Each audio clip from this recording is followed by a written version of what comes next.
If you like the sweet science, get ready to talk boxing on the Gloved Fist podcast with top boxing writers Frank Latirzo and Jack Hirsch. Frank, a former amateur boxer out of Philadelphia, writes for NY Fights and can be seen on the Boxing Channel. Jack, an amateur boxer who competed in the New York Golden Gloves, was a 6-term president of the Boxing Writers Association. And now, here's Frank Latirzo and Jack Hirsch. And we're back. Welcome to Glove Fist. My name is Frank Latirzo, former writer, try to be full-time observer, joined by 6-term president of the Boxing Writers Association, Jack Hirsch. Jack, let me just say this. I'll set you up real good. I'm very excited about this show because we're going to have on one of my favorite fighters. Probably, if I had to name my 10 favorite fighters of all time, I think Michael Spinx would be in that conversation, and he might make the cut. I think there's a case that he was at worst the second best fighter of the 80s and top 5 all-time great. He has a career that's unparalleled, and I'm excited to talk to him because, as you know, I sparred him 5 or 6 times at Frazier's Gym when he was beginning his career, like maybe his first 10 fights. Michael is coming on at 7:15 this evening, but because he has some technical difficulty, we're just going to hear his voice tonight. We'll have him visually on another time, but he is going to come on 7:15 tonight. I got to tell you something funny, Frank. I was on the Sirius Radio today, a show you've been on with Randy Gordon and Jerry Cooney today. Right. And something dawned on me when we have the introduction, and I reading my own book. All of a sudden, I'm cracking up laughing because in 1973, Jerry Cooney won the New York Golden Glove sub-novice division middleweight. I competed sub-novice welterweight, and I told Jerry what a thrill it would have been had I gotten a chance to actually face him. We were one division away. That's why I always said, You're kidding me. And I got knocked out by Jerry Cooney. And then Jerry, being the gentleman Jerry Cooney, said, Jack, you fought me, you wouldn't have been here tonight to talk about it. You know? Wait a second, Jack. You fought at what weight back then? 147, and Jerry was a middleweight at 100. He was 165 or 56? 160 at the time. It was 160. Yeah, the weights were a little more traditional. Well, it was one weight class. There wasn't a junior class in between welterweight and middleweight. But all of a sudden, I'm thinking, darn it. Had I known what was going to become years ahead, I would have put on some weight, seen the organizers, and begged them to let me box Cooney. So I could have always said I boxed Jerry Cooney, and I would have. And that was 1973.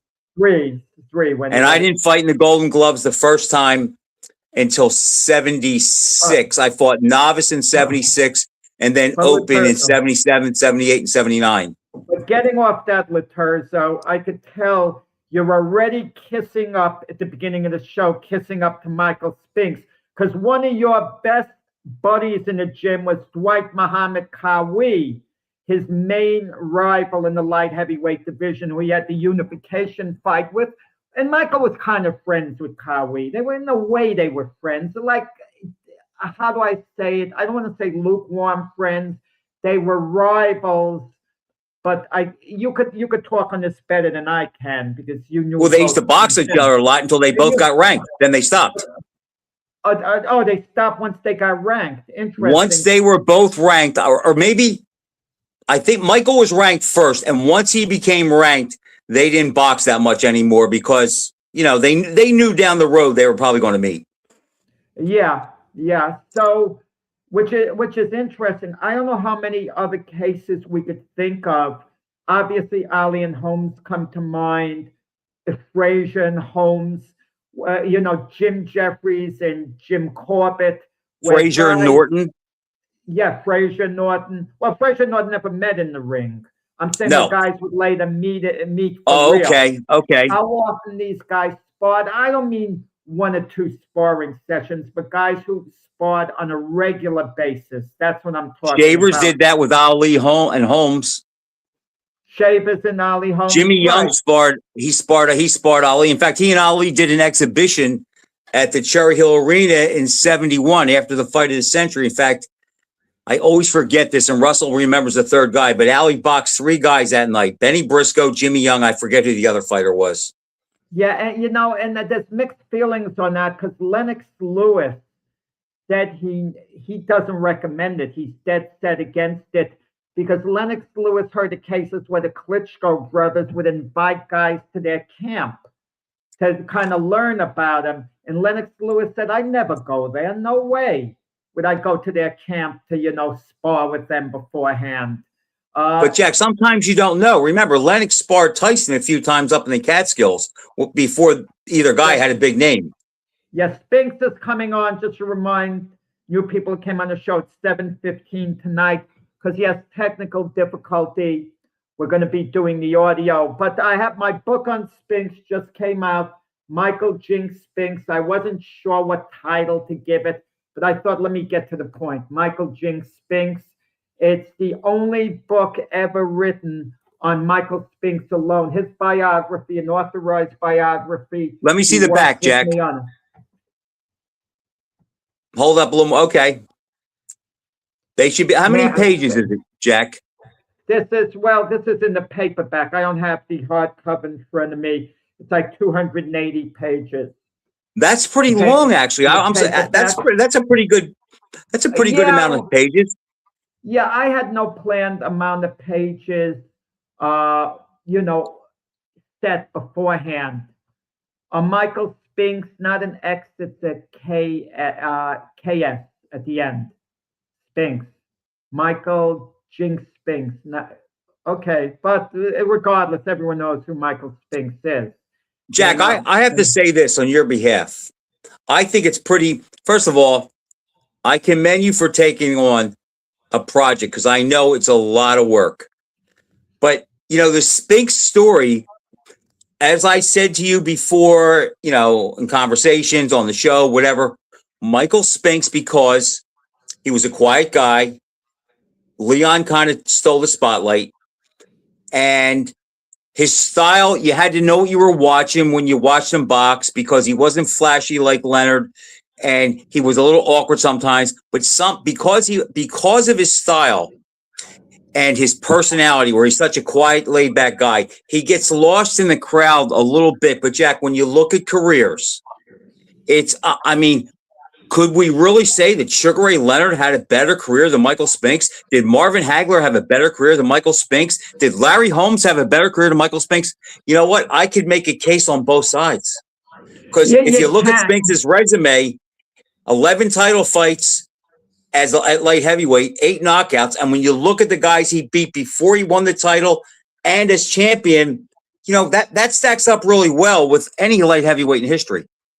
And you can, and he had only one close fight, and it wasn't close on the official scorecards against Eddie Davis. Eddie Davis made him look normal that night, but he still won. Yeah, but that blip happens at one point to all great champions, either right before they win the title, right after. Ali had it with Doug Jones. Ali considered the greatest of all time. Won a very close decision over Doug Jones right before beating Sonny Liston. The 2 fights before that, and against Henry Cooper, he got knocked down and he was badly hurt, and it was, the bell then rang. Who knows? The only difference, Jack, is that was way before Ali's prime, where Michael was in his prime when he fought Davis. But again, that is just a style matchup. We've talked about this before. Madrimov did, his style gave Crawford some problems. And you know what? Crawford, I think, clearly won the fight, but he didn't come away looking like an all-time great. Right. That was Eddie Davis's Michael Spinx Terrence Crawford fight, what Madrimov meant to Crawford. Anyone watching Crawford with Madrimov is going to say, Crawford would never beat Sugar Ray Leonard. He would. But Jack, every great fighter has those guys.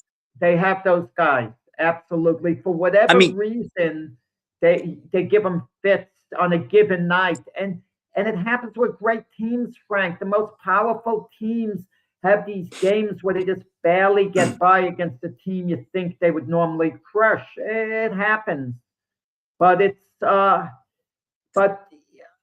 You lived through the Michael Spinx era in more ways than when you contributed to the book. Thank you by talking to me during the Philly years, what went on in the gym, what you got to experience. And there were a wealth of personalities in Joe Frazier's gym. And Michael especially told me one funny story we should bring up to him. And you loved this too, and I loved it. The way he got on Joe Frazier's nerves. And Joe Frazier liked Michael a heck of a lot, but I guess Michael was kidding him a little too much.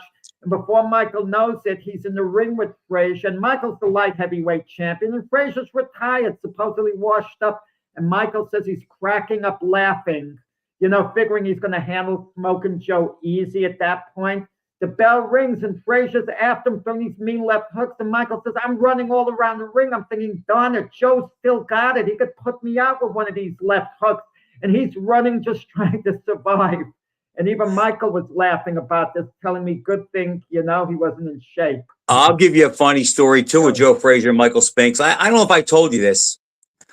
It's 1977 middleweight open semifinal. I'm fighting a guy, I think his name was Bruce Lifton.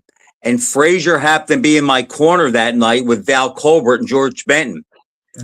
So he steps down and he was back a couple rows in the crowd during the rounds. And wherever Michael was sitting, he was blocking Frazier's view and Joe's yelling, Spinx, take that damn cowboy hat off. I can't see my white boy. Yeah, that was funny there. I mean, but that gym in Philadelphia was like a second home to Spinx, like a second home. And one of the chapters is too about the Philly years, his years in Philadelphia, and what is Spinx considered to be? Is he considered a St. Louis fighter? Is he a Philadelphia fighter? And what was fascinating was listening to the ring announcers where they would introduce him to, like the Kawi fight. I believe I'm just recalling what was in the book. He was announced as being from Philadelphia, yet on the screen it says St. Louis. For Michael. Right. And the Kawi was Camden, New Jersey.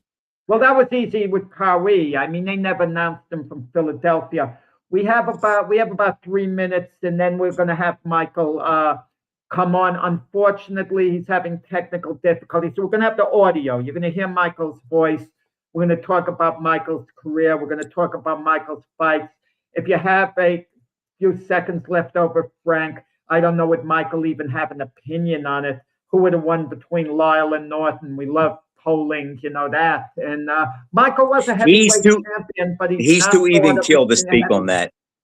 One thing Michael doesn't have, he has a legacy as a light heavyweight and a legacy as a great fighter, an all-time great fighter, but he doesn't quite have a heavyweight legacy because he had 5 fights. And because of the Tyson loss, people are dismissive of him. And never mind that he won 2 fights against Larry Holmes, beat Jerry Cooney. I mean, those are good wins. And well, Jack, think about this. Could Michael Spinx have defeated Jimmy Ellis at light heavyweight? I mean, at heavyweight? I think it's a 50-50 fight. Yeah. Could Michael Spinx, how about Michael Spinx and Jimmy Young at heavyweight? 50-50 fight. I think. Well, someone posted Michael Spinx and Jerry Quarry. Style-wise, if Michael Spinx boxed him, does he beat Jerry Quarry? I could, Jack, if you put a gun to my head, I have to ask myself, the question I have to ask myself is, do I think Jerry could stop Michael? And I don't think so. So now the fight's going to go the distance. I guess it all depends who was working hard that night. He would force Quarry to be the attacker, which might favor Michael. It's a tough fight. Frank, I'm going to try to connect with Michael Spinx, so you could say anything for the time being. Okay. Okay, guys. Jack's trying to connect with Michael. I don't think Michael does many interviews, so this is going to be a lot of fun.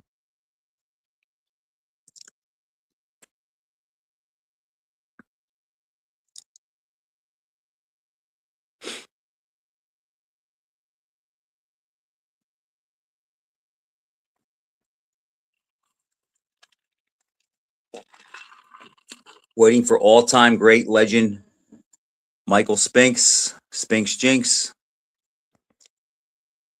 Jack didn't give me the word yet.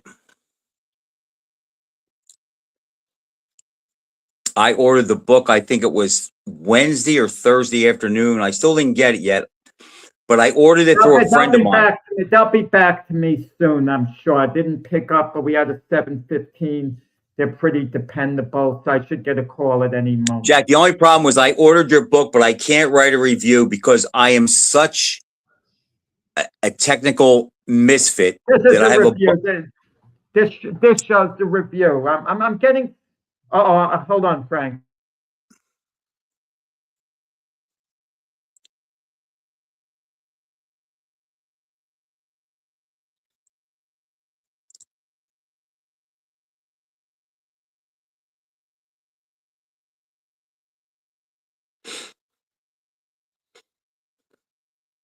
Anyhow, I'm such a technical idiot. I had a buddy of mine order the book because I've never purchased anything on Amazon. I have a buddy that buys everything for me. I just give him the money.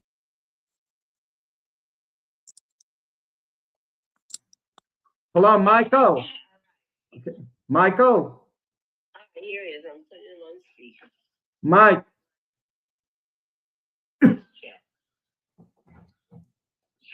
Mike, this is your biographer.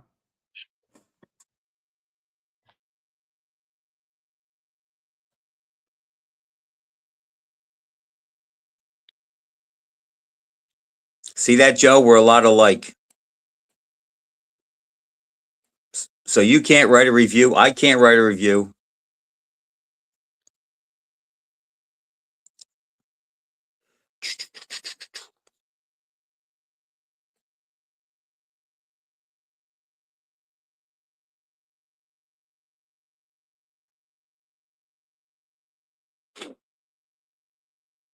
I think Jack's talking to Michael Spinx. Michael Spinx, title Michael Spinx, Michael Jinx Spinx on Amazon and Kindle. Okay.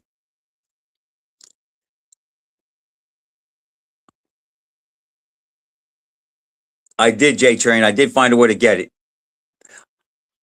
I can't, I'm terrible at those things. First, Jack tells me to talk. Now he's telling me to shut up. Michael, are you there, Mike? Yeah. Hey, how you doing, Michael? I'm here with my co-host, Frank Laterzo. This is your friendly biographer, Jack Hirsch.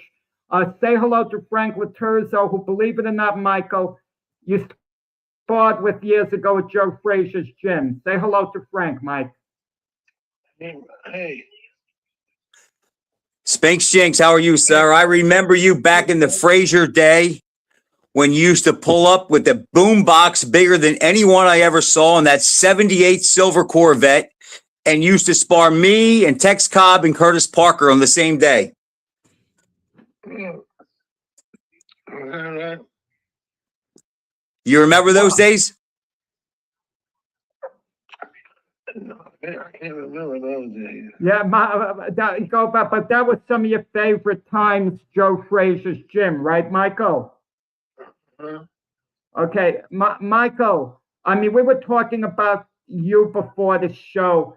Do you think your career compared favorably against that of your Olympic teammate Sugar Ray Leonard? Did you think you had a career about as good as Sugar Ray Leonard? Yeah. Yeah, you do think so. What would you say the highlight of your career was? I know when you talked to me for the book, it was basically, it was a great thrill beating Holmes, Kawi, winning the Olympic gold medal. It was hard to pick one over the other. But if push came to shove and you were forced to pick one over the other, for today, you could change your mind tomorrow. Every day you could change your mind on it. But this exact second, which might you pick? Yeah. I don't think so. But which one was it? The Olympic gold medal, the light heavyweight beating Kawi?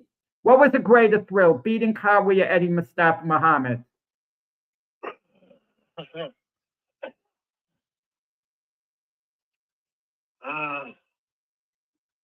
Yeah, probably beating Braxton.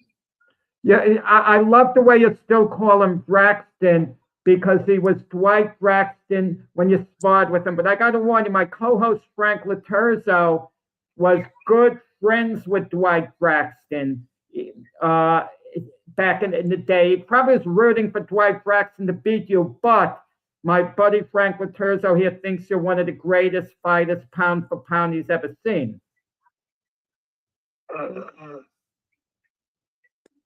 Michael, do you remember those days when you and Braxton used to spar, and then once you became ranked, you stopped sparring each other because it almost turned into a war? Yeah, I remember those days. Who used to get the best? Go ahead, Frank. Michael, how about the wars that Braxton and Jerry the Bull Martin used to have? Yeah, I remember those wars that they had. Yeah. Remember how when you used to spar Tex Cobb, you guys would touch gloves and he'd throw a round kick over your head? Yeah, I remember. Was that the Tex Cobb used to annoy you, Michael, the way he'd throw kicks at you? Who was that? Randall Tex Cobb. Tex Cobb, was he your best friend in the gym? Yeah.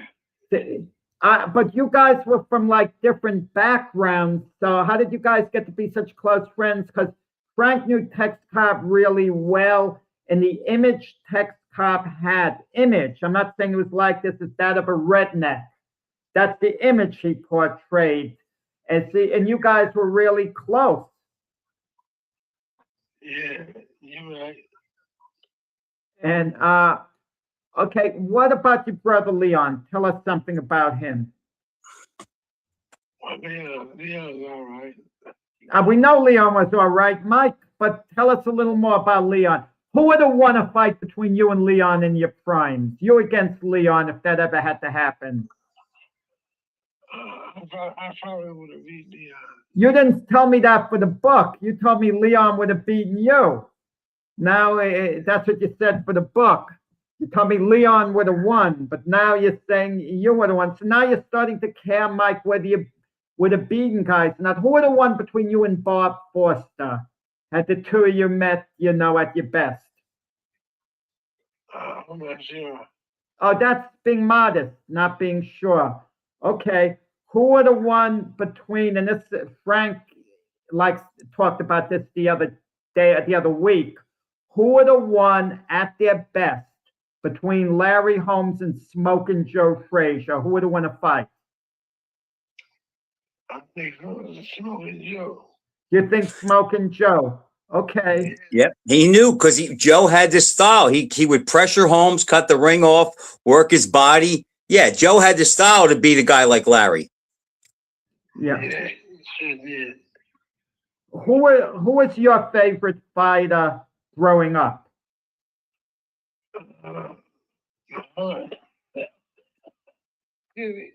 Michael was a little under the weather today. Anyone listening, that's why, in part, we just have him on the phone. It says a lot for Michael. He's to keep his obligation of coming on this show because we announced he was coming on the show. He felt really under the weather and would have rather canceled out. But we know a number of people tuned in, and Michael didn't want to disappoint them. Let me ask Michael something. Sure, go ahead, Frank. You have him for the next few. Michael, can you hear me? Yeah. Michael, when you sit back and you think about your career, do you realize how accomplished you were? The fact that you fought in perhaps maybe the best light heavyweight era ever. You never lost to a light heavyweight. You had one really close call with Eddie Davis, and you still won that fight. And half of your fights were title fights. Do you ever sit back and think about what kind of a career it was? And it really is unparalleled on a lot of levels to a lot of other greats. Not really. Yeah.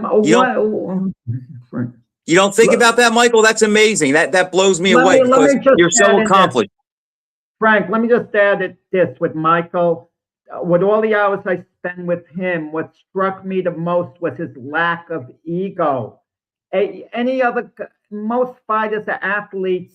If you tell them someone was better, the competitive nature in them comes out even after they're retired. It could be in any sport. If you say to Magic Johnson, Steph Curry was better than you, a better point guard, Magic would speak up. But with Michael, he doesn't have an ego in that regard. Yeah. Michael, here's So Michael something. was talking, Frank. What were Go you ahead, saying, Mike. Michael? I probably would have beat him. He said, I didn't hear him, Jack. We probably Michael, would have beaten him. right. Michael, let me ask you this. Wow. Okay. I have been telling people because I remember in the gym where you were really pressing for a Hagler fight and you were willing to meet him at a catch weight of, I think, 167 or so, but you said you wanted that money to fight Hagler. You didn't like that he was making his name off of fighting smaller guys. Do you remember saying that? Yeah, I remember that. Yeah, were you disappointed the fight with Hagler didn't come off? I mean, because I asked you comparisons, who you would have beaten, and I even brought up the name Roy Jones. And you said, you felt you would have beaten Roy Jones when Roy Jones was at his best. Yeah, I think so. Why do you think so? Because of my style. You think your style would have canceled out Roy's? Yeah. That's interesting. I know when we talked about the book about Jerry Cooney is saying he was a sick kid when he fought you. He had a substance abuse problem. He was living life in the fast lane.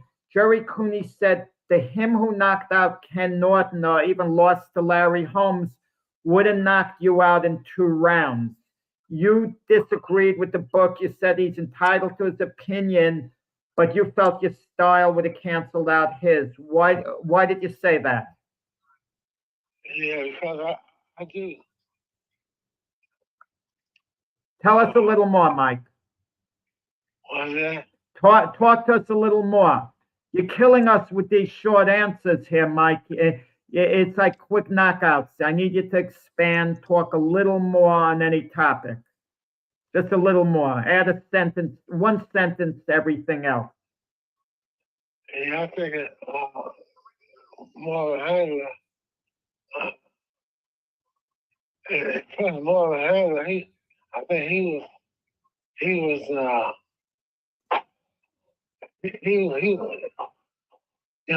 of a handler. I think my style would have beaten more of a handler.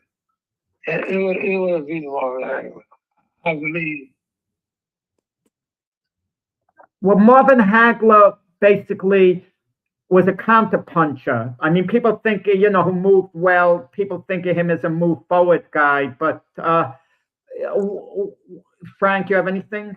Yeah. Well, I think Michael's jab would have offset Hagler's, and I just think Michael could have gone into the trenches with him and won the exchanges because he's the bigger puncher. I mean, Hagler has a great chin, but I think Hagler would have been forced to break off the exchanges more. And I think Michael's, like you said, I think he would have shut Hagler's style down. Maybe it goes the distance, but I think Spinx's style would shut Hagler down. And if Hagler tried to push the fight, then he would play into Michael's hands. Now, Yeah, I think so too. Now, obviously, you were very close with Butch Lewis during your career, and Butch Lewis was also very close with Smokin' Joe Frazier. They were like inseparable. Who would Butch have been rooting for to win between you and Joe Frazier if it didn't affect him business-wise? Bush would have rooted for me. He still would have rooted for you. Okay. I think so. You remember the story you told me for the book with Smokin' Joe in the gym when he wanted to teach you a lesson at Joe Frazier's gym when you were light heavyweight champion and you had the gloves on and with him and you thought you were going to handle him easy and you were laughing about it. And then all of a sudden he was chasing after you with these left hooks and had you running all over the ring. you remember telling me that story? Yeah, I remember that. Yeah. What was going through your mind when Joe was after you throwing the left hooks? You were just trying to survive, right? Yeah, I Mike, believe that. I believe that. Michael, Uh-huh. Michael, one of my amateur fights, this was probably 1978. Joe Frazier was in my corner, and after the round was over, he sat down, and you happened to be at the fight, and he kept on yelling at you because the way you were sitting, he couldn't see. And he's there, Spinx, take off that damn cowboy hat. I want to see my white boy fight.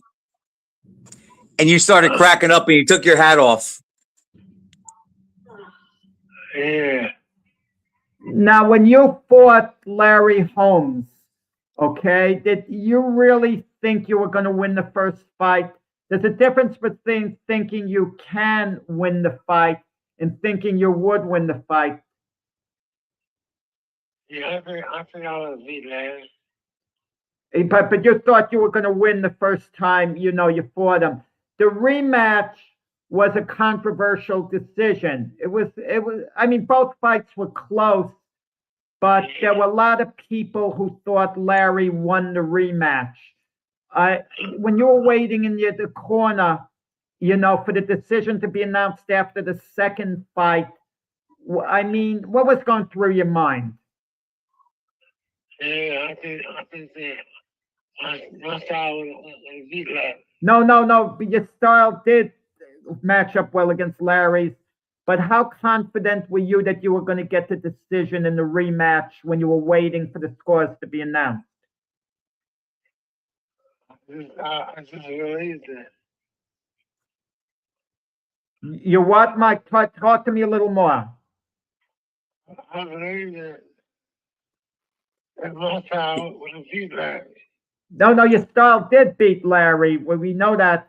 But the decisions in the fight, what would you say to someone who says to you they think Larry should have gotten the decisions, that he really won those fights? What would you say to them? Yeah, I told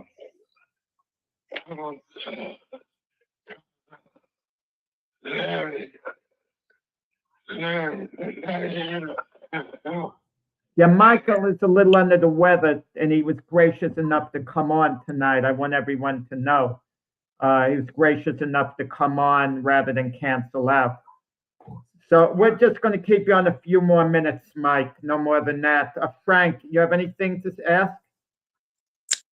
Why were you told Michael? You told Jack that your favorite times were at Frazier's gym in the late 70s. Why was it? Was it the atmosphere there, the competition, the camaraderie with the guys, or it was just a great time of your life? What was it about that so much? The 80s too. The 80s, not only 70s, the 80s. Yeah, early 80s. Yeah. 78 to 85.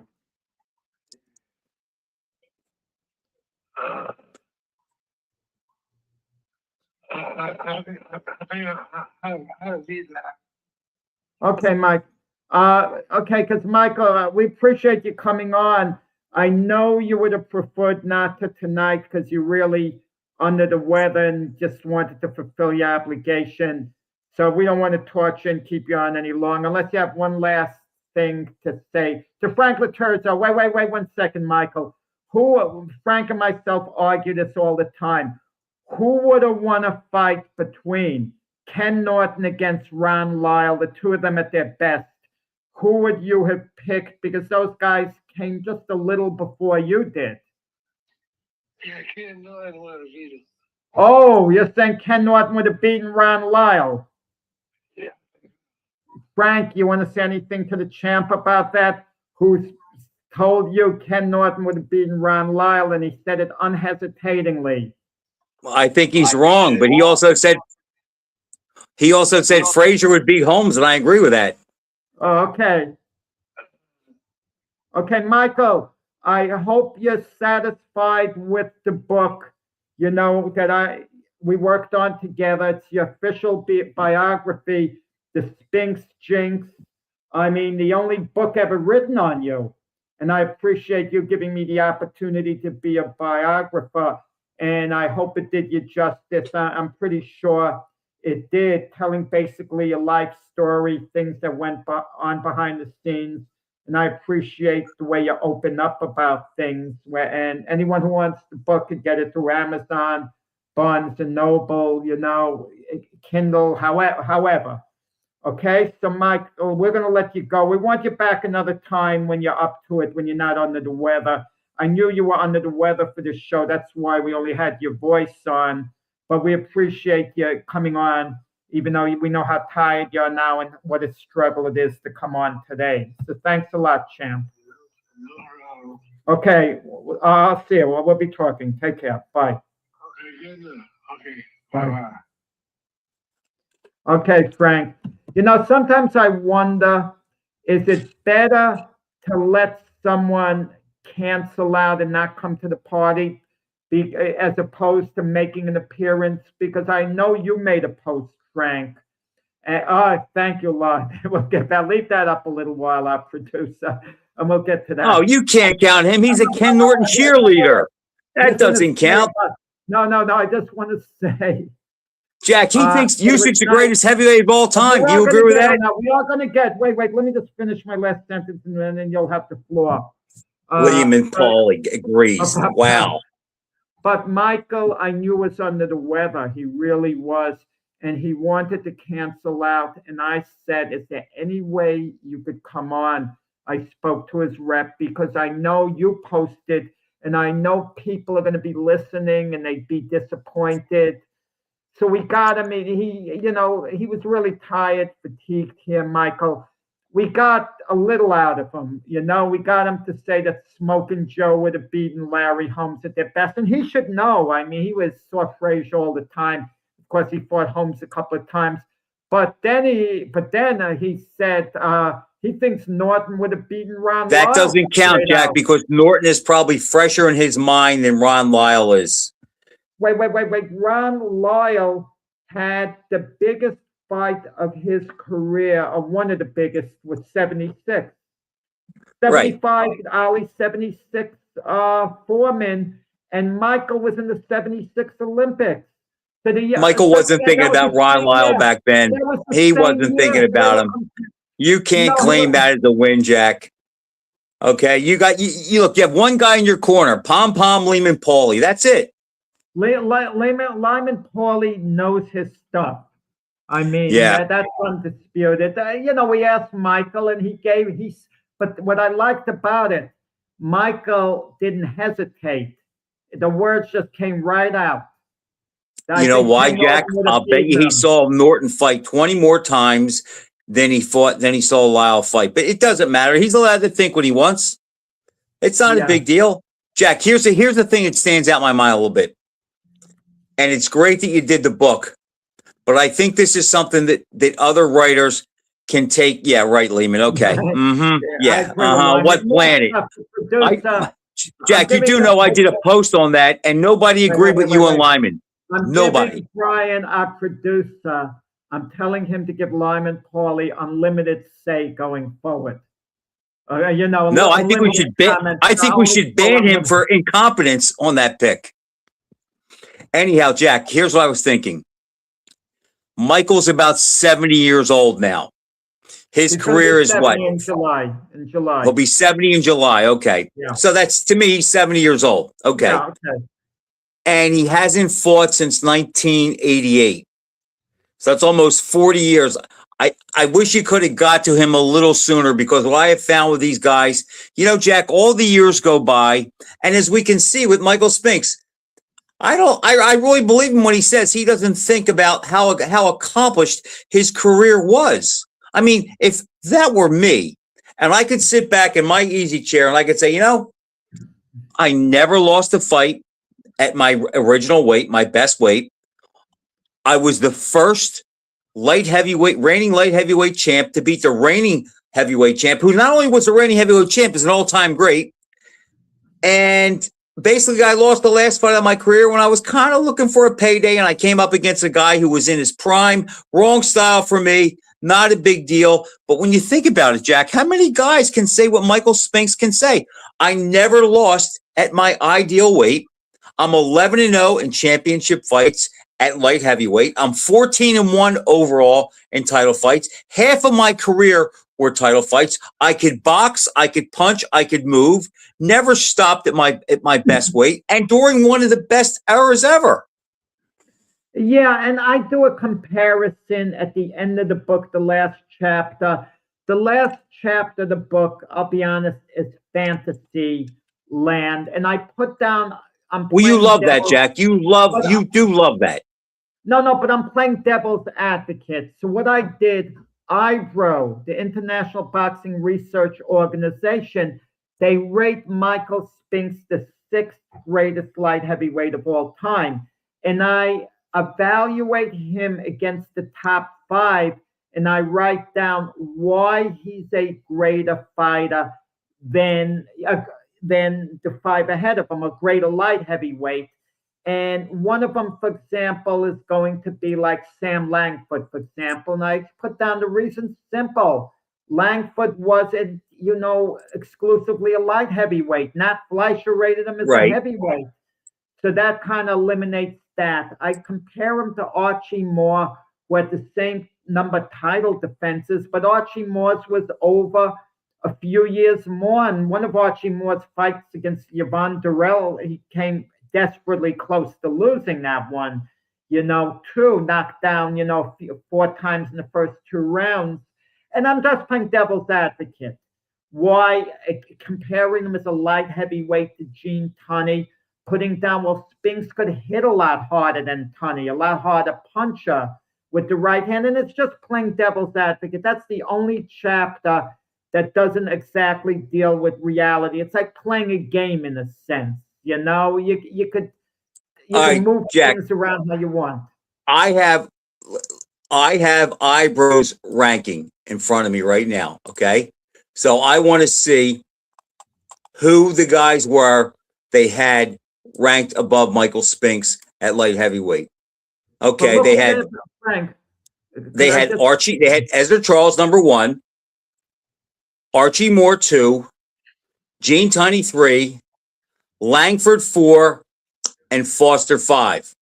Okay, let's go down the list. Ezra Charles is one of the few guys, Jack, who probably fought even more great fighters than Michael Spinks. He won the heavyweight title. He could box. He could punch. He was durable. He had a lot more fights than Michael. I mean, if you're going to tell me that Michael Spinks ranks ahead of that Ezra Charles ranks ahead of Michael Spinks, I'm not going to have a problem with that as a light heavyweight. Okay, the only problem is he never won the title. That was part of it too. What I write in the book here, taking a look. Wait, let me refer to my Ezra Charles. I'm looking at Archie Moore first. Let me get to Ezra Charles. Here goes. I'm putting down at the end to sum up. So what makes Spinks a better light heavyweight than Charles? And what I write in the book, I'm reading directly. He was slightly steadier, if less spectacular. Spinks could hit harder for one punch. The Spinks Jinx right hand parentheses packed more power than Charles's punches. Charles had a couple of fights too. After beating guys like Charlie Burley and Joey Maxim, in his prime, he lost back-to-back fights to Jimmy Bivens and Lloyd Marshall, too. But they fought so much, these guys. But he also beat those guys, too, Jack. Right, exactly. Charles was great. I mean, Charles is one of the all-time greats, but I'm playing devil's advocate. How do you think that? Okay, so if you're going to go on accomplishment, that's pretty close. I mean, Spinks did win the title. Charles never got a shot at it. But if you're going to go head to head, I think that's a pretty close fight.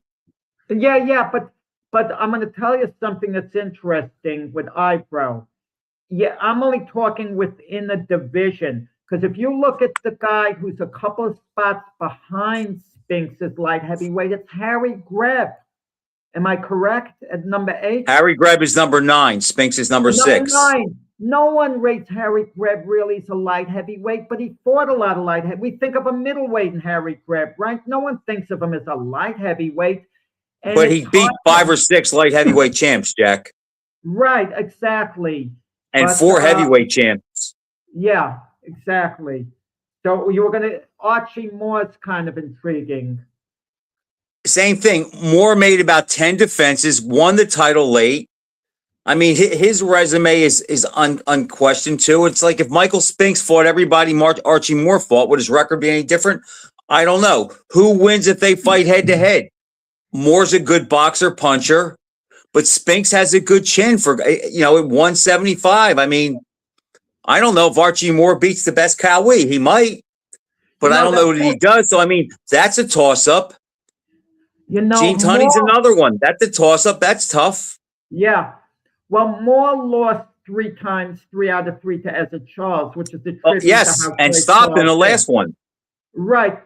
But Moore's greatest accomplishment may have been winning 4 out of 5 against Harold Johnson, who was a great fighter. And he beat Joey Maxim, I think, 4 straight times too. Yeah, but Maxim and Joey Maxim was a good fighter too. Jack, he was a good, not an all-time great, but I would say borderline outstanding. And if he fought in the Spinx era, he wouldn't be in over his head with anybody of that era. He may not win every time, but he wouldn't be in over his head.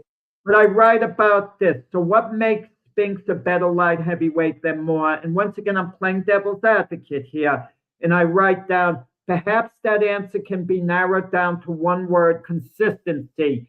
They had the same number of title defenses, but Spinx's were done over a period of 4 years, Moore's in 10. Moore also barely survived being knocked out by Yvonne Durrell in his title defense in 1958. Spinx was never legitimately knocked down as a light heavyweight. The one official knockdown when Cowie stepped on his foot, Larry Hazzard told me for the book, on reflection, he shouldn't have called it a knockdown. He shouldn't have called, and watching the tape of the fight again, after Spinx went down, he didn't jump up immediately. And that kind of gave Hazzard the green light to start counting. And it wound up being a knockdown. These one knockdowns in the career, we sort of have a Marvin Hagler, Juan Roldan getting kind of pushed down. Mayweather took a knee against I forgot the guy's name. Not Carlos Hernandez was the name. And Zab Judah should have been credited with a knockdown too. That was a legitimate knockdown. Was that right? And they didn't call it. Correct. I'll tell you the guy that gives Spinx trouble, Jack, and he's ranked under Spinx, and I don't know if he wins, but if you look at his record, and it's another Philly guy, does Michael Spinx beat Tommy Loughran? I mean, I don't know. Maybe, could be, possibly. I don't know, but see, that's the thing with Spinx. That's why he's so high, Jack, because he has the accomplishments and he has this style. If you look at everybody on this list, Billy Conn, Greb, Jones, Fitzsimmons, Harold Johnson, John Henry Lewis, all those guys, he does have a way to beat them. And people forget, if he outboxed Larry Holmes, and he definitely outboxed him the first fight, who on that list is he in over his head against? Yeah, but the problem, Frank, is, and I've been guilty of this myself, when I've asked people who they think would win against so-and-so, they say you can't judge different eras. And it's very hard to do. Spinx only had 32 fights. Had he been fighting 16 were championship fights, Jack. Half his career was 16 were title fights. Could I tell you something that evens things out? And you never hear the old timers talk about it, about old time fighters. I mean, they did not have the amateur background that the guys later on would have. You take a guy like Vasily Lomachenko, who reported 300 amateur fights. Golovkin, the same thing. The Bachelor, the same thing. So they, in reality, have fought just as much as the old timers did if you count the amateur fights. And these great amateurs are fighting other great amateurs in international competition. But we tend to only look at pro fights and say, oh, the old timers, they fought 150 times compared to 35. And Jack, there is something to be said for that, though. There is something to be said for that.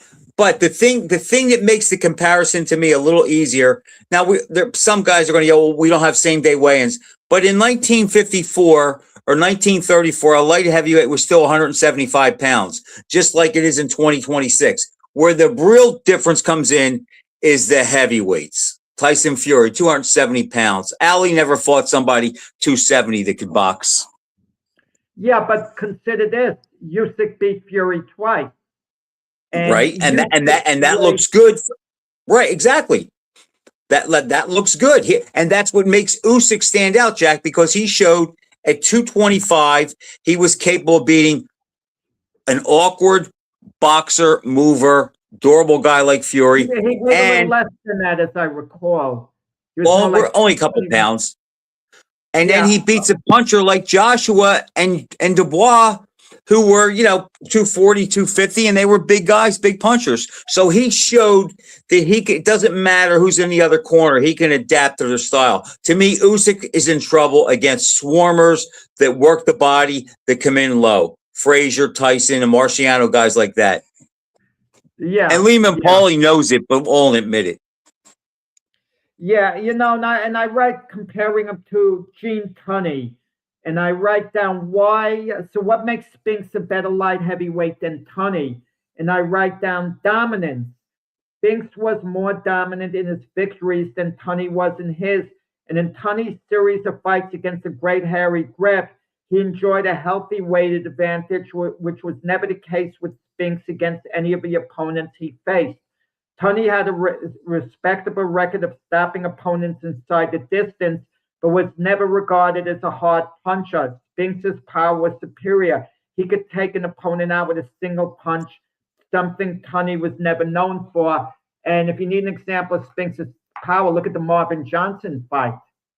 Jack, he had a lot of those. And let me tell you what Marvin Johnson did after getting knocked out by Spinx. He wins his next 16 fights and wins a world title. So he knocked out a peak Marvin Johnson with one shot. He won the title. One shot before he won the title. Now, if Marvin Johnson was one of his title defenses, it would look better. But what's the difference when it took place? See, it was Jack, that's very and impressive. He beat a very, very good on top of his game Eddie Mustafa Muhammad. I mean, if I recall right, he lost the first 4 rounds of that fight, and then he came on and basically swept the last 10. Oh, no. In the first fight, I had Mustafa Muhammad up 6 rounds to 4 after 10 rounds, 96-94. Right. Spinx won the last 5 rounds and knocked Mustafa down in round 12. Right. With a right hand. Yeah. So, Jeff, but that's my case. Eddie got out to a really early lead. So after 6 rounds, you had Mustafa ahead 6-4, and that's what I'm saying. I think he won the first 4 rounds, and then Spinx figured him out and came on. And you know what else he doesn't get credit for, Jack? People don't realize to this day, and I'm not just saying this because I used to spar him and I drove him to the gym sometimes, and we used to run sometimes. They don't realize what a beast Kwawi was.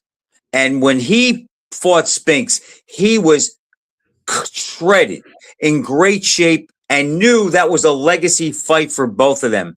And Michael outboxed him that night. I mean, who else could have boxed Kwawi the way Spinx did that night? Because that was the only way he was going to beat him. Even though he might be the single shot bigger puncher, he was not going to beat him in a slugfest, because that's how Dwight fights. But I don't think Spinx back hit the rope 5 times in that fight. The way his foot movement, the way he danced and circled and just controlled it with the jab.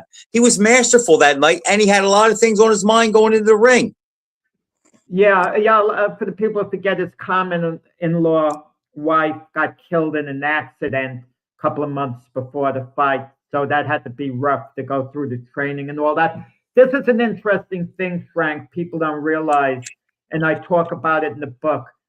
Spinx lost 1 fight. He wasn't offered a rematch with Tyson, understandably so. No one wanted to see a rematch.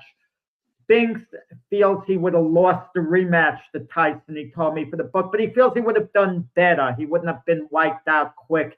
He would have known what to do to keep away from a more been in better form, but he feels, Tyson would have beaten him in the rematch. He was talking honestly, but he wasn't offered a rematch the way other heavyweight champions were, like Floyd Patterson with Liston, who suffered a similar defeat. But the three guys he won his titles off, they were all offered rematches, and the only one who took it was Larry Holmes. They had a second fight. Mustafa Muhammad, they had the problem in the scales for the rematch. It was canceled the day of the fight. I write a whole chapter on that. And Dwight Muhammad Qawi was in training for the rematch in Reno and pulled out, like 3 weeks before because he had an injury. Because Qawi also felt he went, and I want your opinion on this, into the first fight. He had a cold. Physically. And he said he had a cold. Yeah. And Qawi couldn't stand Spinx promoter Butch Lewis. Lewis visited the gym that Qawi was training at, and Qawi kicked the spit bucket and got it all over Lewis, for showing up. And I also interviewed Rock Newman. He's known as Riddick Bowe's manager primarily, but he started Qawi. Right, and he also worked for Butch Lewis, so he knew Michael Spinx really well, too. Qawi, Jack, is a guy, and look, I like Dwight, but the two guys that he had the hardest time with, and if you think about it, they're the two guys that beat him in his biggest fights. He always had an issue about the Spinx fight, and he swears that Evander Holyfield cheated in both their fights. He never accepted that. Yeah, he said Qawi said that Holyfield was on roids in the second fight. He goes, his punch was twice as hard in the second fight compared to the first fight a year and a half earlier. Well, we've heard enough people, talk that way in regards to Evander. I can't comment on that. Right, and you know how fighters are; they can justify anything. Tyson, Spinx went on Vlad TV, and he was talking about Tyson being on steroids, and he meant that he heard all the talk about it, and he gave an official statement for the book as far as Tyson, being on steroids, so on. Jack, think about this. Here's how I compare the Tyson Spinx fight. To me, that is Bob Foster and Joe Frazier. It was a bad style matchup. Joe Frazier mutilated Foster. Foster went 8 rounds with Ali. Tyson mutilated Spinx, but yet probably got the better Holmes in the 30 rounds they fought. It's all styles. But this is a funny thing. We agree Spinx never could have beaten the best version of Tyson. It wasn't a good style matchup. Can you imagine Bob Foster had to fight Joe Frazier every month for years, and Spinx had to fight Tyson every month for years? Who's going to break through first and win? Probably Spinx with Tyson would get a decision sooner than Foster with Frazier. Yeah, probably, yeah. But what's interesting, too, he knew, when Michael was talking about Holmes, for the book, he thought Holmes was a great, great fighter, and he thought Holmes's jab was absolutely awesome. He told me it hurt him, that jab. It was hard. Holmes's jab wasn't only quick and snappy. He was telling me it was hard, the Larry Holmes jab. Did he ever say, Jack, that he wanted to get revenge because of the way Holmes beat Leon? Yeah. He did. He said it wasn't so much personal that he disliked Larry, but he wanted to get back at him, for beating his brother. So that was kind of a motivation. Michael said that if he and Leon fought, he would have beat Leon. Michael's clearly the better fighter. For the book. He did not say that for the book. Just the opposite. He told me Leon would have won. I think so too. I think Leon actually had the style to bother Michael. Even though Michael was clearly a better fighter. His brother Leon, we only have a minute, but Leon is his idol. His own brother is his all-time favorite fighter, Leon. Yeah. Jack, Leon was rushed. It's a shame because the night that Leon fought Ali, there were probably 6 heavyweights in the world that could have beat Ali that night. But Leon got the shot, and because he beat the man, he was elevated to a status that he wasn't ready for. In the ring and out of the ring, and he basically came apart after that. Yeah, good analysis, Frank. Okay, a lot of fun, Frank. We'll see everyone next week. Good show like normally. like normal. All right, guys. Thanks for watching. We'll catch you next week. Jack, I hope I don't mute when we go off the air. See you guys later.